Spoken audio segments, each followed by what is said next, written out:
Subway surfers एक बेहद प्रसिद्ध वीडियो गेम है। यह प्ले स्टोर में बी के साथ 1 बिलियन डाउनलोड का रिकॉर्ड तोड़ने वाला पहला था और साल दर साल यह काफी ऊंचे आंकड़े हासिल करता रहा, क्योंकि अकेले इसके वर्ष में पहले से ही उनके पास पहले से ही 4 बिलियन नए उपयोगकर्ता थे।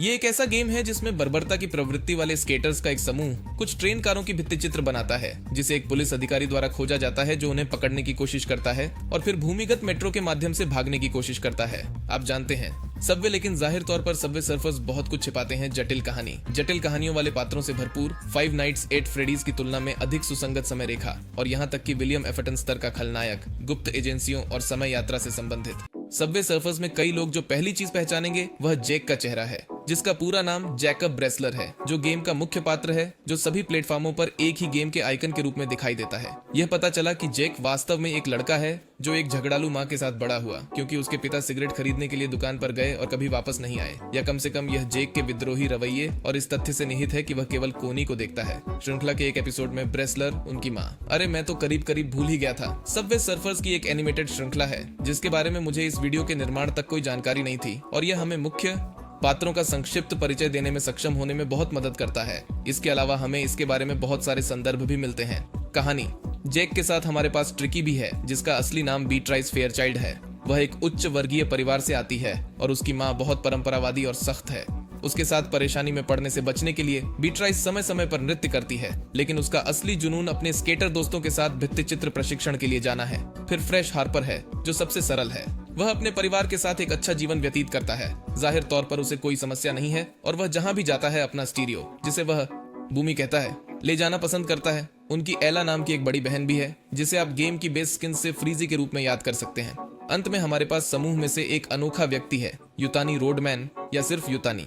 उसे मॉली रोडमैन नाम के एक व्यक्ति ने गोद लिया था, जो एक स्केटबोर्डर हुआ करता था, और यहाँ तक कि उसका स्केट हेवन नामक एक फास्ट फूड व्यवसाय भी है, जहाँ जेक और अन्य लोग आमतौर पर अक्सर जाते हैं। वह समूह की दिमागी महिला भी है। साथ ही यूट्यूब जैसी साइट पर एक प्रभावशाली व्यक्ति होने का अतिरिक्त लाभ यह है कि वह आमतौर पर एक एलियन की तरह कपड़े भी पहनती है, क्योंकि जाहिर तौर पर उसका दर्शन है कि हम सभी वास्तव में एलियन हैं। इसके अलावा उसे जेक पर क्रश है और वह अकेली है जो स्केटबोर्ड का उपयोग करना नहीं जानती, भले ही वे उसे सिखाने की कितनी भी कोशिश करें।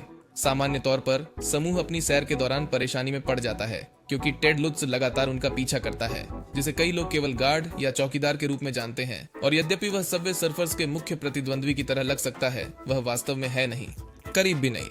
सबवे सर्फर्स की मुख्य कहानी एक दिन शुरू होती है जब ट्रिकी को बैले प्रदर्शन के लिए जाना होता है। जाने से पहले उसकी माँ उसे एक हार के रूप में परिवार की विरासत देने के लिए ले जाती है, जिसे उसे अपनी प्रस्तुति में पहनना होगा। लेकिन जब वे बात कर रहे होते हैं तो घर के एक माली को पता चलता है कि वह वास्तव में परिवार की जासूसी कर रही है। माँ और उसकी बेटी की तस्वीरें लेना और उन्हें किसी अज्ञात प्राप्तकर्ता को भेजना। अन्य बच्चे प्रेजेंटेशन में जाने की तैयारी करते हैं, और एक बार जब समय आता है तो ट्रिकी बुरी तरह विफल हो जाता है, क्योंकि वह खेल के संगीत पर हिप हॉप नृत्य करने का फैसला करता है। हाँ, मैं संरक्षिका में 2 दिन भी नहीं टिक पाऊंगा। इस भयानक प्रदर्शन के साथ आने वाले अस्तित्व संबंधी संकट का सामना करने के लिए वे उस स्थान पर जाते हैं जहां वे युटानी को स्केटबोर्ड करना सिखा रहे थे, और दार्शनिक रूप से बातचीत करने के लिए आगे बढ़ते हैं। यहाँ यह उल्लेख करना महत्वपूर्ण है कि पहले विद्युत चुंबकीय नाड़ी द्वारा उत्पन्न एक प्रकार का भूकंप तब होता है जब फ्रेश और युतानी पार्क पार कर रहे थे, जो युतानी की जिज्ञासा को जगाता है। इसलिए जब वे अस्तित्व के संकट का सामना कर रहे हैं तो कई धातु की वस्तुएं उड़ने लगती हैं, और भूकंप की घटना के बाद बनाए गए मेटल डिटेक्टर की बदौलत युतानी को ट्रेन की पटरियों पर खींच लिया जाता है। जैक युतानी को बचाने की कोशिश करता है, लेकिन अंत में विद्युत चुंबकीय बल इतना मजबूत होता है कि उन सभी को एक छेद में खींच लिया जाता है, जहां से शक्तिशाली नीली रोशनी की किरण निकलती है और चारों को एक कलाकृति के साथ छेद से बाहर निकाल दिया जाता है। कैमरा झूम आउट करता है और हम देखते हैं कि बच्चों को एक रहस्यमय समूह द्वारा देखा जा रहा है, जहां 2 व्यक्ति कहते हैं कि उन्होंने एक और टरबाइन बरामद किया है, और आदमी पूछता है कि क्या उन्हें तुरंत इसे जब्त कर लेना चाहिए, लेकिन महिला उसे बताती है कि वे अभी उन्हें देखना चाहिए। जाहिरा तौर पर उनके पास एक ही समय में कई साइटों पर नजर रखने वाले ड्रोन हैं, और उनका लक्ष्य रहस्यमय उद्देश्यों के लिए इन कलाकृतियों को ढूंढना है, और वे ट्रिकी की बागवानी और उनके परिवार की विरासत से संबंधित प्रतीत होते हैं। सबवे सर्फर्स समुदाय के कुछ लोगों ने बताया है कि इस समूह का नाम इन्फिनिटी हो सकता है, क्योंकि ऐसे पात्रों के डोजियर हैं जहां बच्चों द्वारा पाई गई तकनीक को इन्फिनिटी तकनीक के रूप में वर्णित किया गया है, लेकिन उन्हें सोसाइटी सीक्रेट के रूप में भी जाना जाता है। इसलिए इन्फिनिटी या सीक्रेट सोसाइटी ही एकमात्र ऐसे तरीके हैं जिनसे हम उनका उल्लेख कर सकते हैं। वस्तु का अध्ययन अध्ययन करने के कुछ घंटों के बाद युतानी ने अपने दोस्तों को अपना नवीनतम आविष्कार दिखाने के लिए ट्रेन क्षेत्र में मिलने के लिए कहा। रात में हमें पता चला कि जो टरबाइन उन्हें मिली थी उसका उपयोग होवरबोर्ड बनाने के लिए किया गया था, जो कि हम गेम में उपयोग करते हैं उसका एक प्रोटोटाइप है। जेक बोर्ड पर आने के लिए आगे बढ़ता है और हमें हर जगह संदर्भों के साथ सामान्य सबवे सर्फर्स दौड़ के समान ही एक क्षण देता है। ट्रिकी सभी से विवेकशील रहने और ध्यान आकर्षित करने से बचने के लिए कहता है, क्योंकि वस्तु विदेशी मूल की हो सकती है। सब कुछ सामान्य हो जाता है। गिरोह अपने कुकर्म करता है और टेड को अपनी भित्ति चित्रों से क्रोधित करता है। सबवे ट्रेनों के बीच अपनी जान जोखिम में डालकर कानून से बचने की यथास्थिति जारी रखता है। लेकिन कहानी जारी है, अब फ्रैंक नाम के किसी व्यक्ति के नजरिए से। फ्रैंक पुराने समय का एक पात्र है जिसे खरगोश के मुखौटे के साथ सूट पहने एक लंबे आदमी के रूप में दिखाया गया है और श्रृंखला की शुरुआत से ही वह नायकों को देख रहा है। जब ट्रिकी ने अपना बैले प्रदर्शन किया तो वह वहां मौजूद था और लड़कों को पहली बार युटानी के होवरबोर्ड को आजमाते हुए देख रहा था। एक बार जब वह जेक और उसकी भित्ति चित्रों की तस्वीरें लेता है तो फ्रैंक भूमिगत होकर पीछे हटने के लिए आगे बढ़ता है।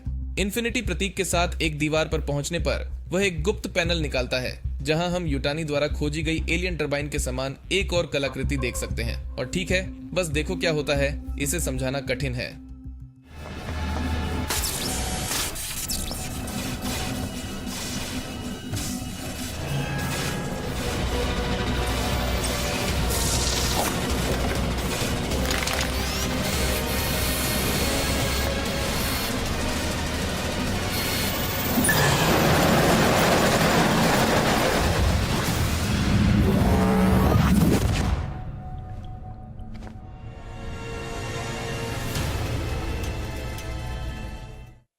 अपनी ओर से टेड जेक को उसकी मां के पास ले जाता है, जो उसे सजा देती है और गार्ड उसे अपने बेटे के प्रति इतना गैर जिम्मेदार होने के लिए डांटता है। जेक भाग जाता है और हम एक टाइटैनिक क्लिफहेंजर के साथ रह जाते हैं। हाँ, ऐसा होता है कि तब से कोई नया एपिसोड जारी नहीं किया गया है। और सबसे बुरी बात यह है कि हम नहीं जानते कि सबवे सर्फर्स के पीछे की कंपनी साइबो ने कभी भी श्रृंखला की स्थिति के बारे में कोई आधिकारिक बयान नहीं दिया है। इसलिए न ही उन्होंने इसे रद्द कर दिया है और न ही यह बताया है कि दूसरा सीजन कब आएगा। हम जो जानते हैं वह यह है कि निर्देशक ने उसी श्रृंखला के लॉन्च के दौरान एक पर्दे के पीछे के साक्षात्कार में कहा था कि उनके पास कम से कम 7 सीजन की सामग्री के साथ सबवे सर्फर्स की विद्या का पता लगाने के लिए कई विचार हैं और रेटिंग नहीं दिखती है। ये एक समस्या है क्योंकि इसे YouTube पर लाखों बार देखा गया है। ये मुझे उस समय की याद दिलाता है जब हमने ज्योमेट्री डैश विद्या के बारे में बात की थी। न जाने कब वे 2.2 रिलीज करने वाले थे, लेकिन अब अपडेट की प्रतीक्षा करने के बजाय हम दूसरे सीजन की प्रतीक्षा कर रहे हैं। लेकिन इसका मतलब ये नहीं है कि हम सिद्धांत नहीं बना सकते। हम जानते हैं कि इन्फिनिटी नामक एक संगठन है जो दुनिया भर में इन विदेशी टरबाइनों की खोज कर रहा है, लेकिन वे वर्तमान में सबवे सिटी में श्रृंखला के नायक समूह की निगरानी कर रहे हैं।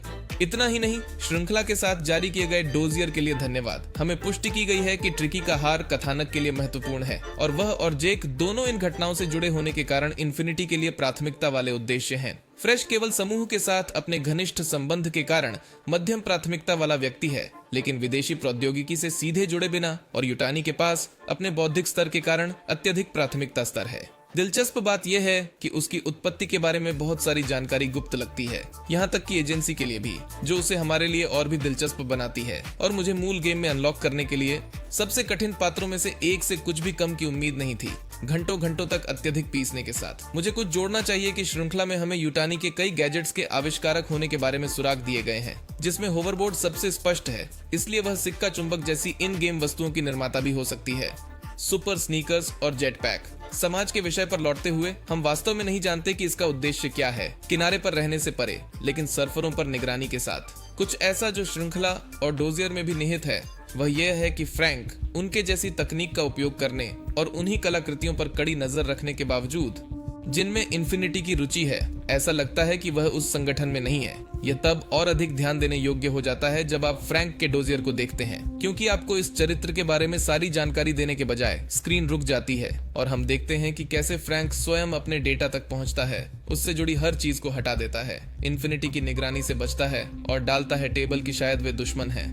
इसका सीधा सा मतलब है कि दोनों पक्षों में से एक ही सच्चा प्रतिद्वंद्वी है और एक दिलचस्प संभावना सामने लाता है। यह हमेशा अजीब रहा है कि भित्तिचित्र कलाकारों का यह गिरोह दुनिया भर में इस तरह यात्रा करता है जैसे कि उनके पास असीमित पैसा हो और साथ ही बहुत सारी तकनीक तक पहुंच हो, इसलिए उनमें से एक पक्ष उन्हें समर्थन या भर्ती कर सकता है, उन्हें वह सब प्रदान कर सकता है और दे सकता है। उन जीवनों का रास्ता इतना असाधारण है और मेरा मतलब है, हम अंतरिक्ष स्टेशन के अपडेट को नहीं छोड़ सकते।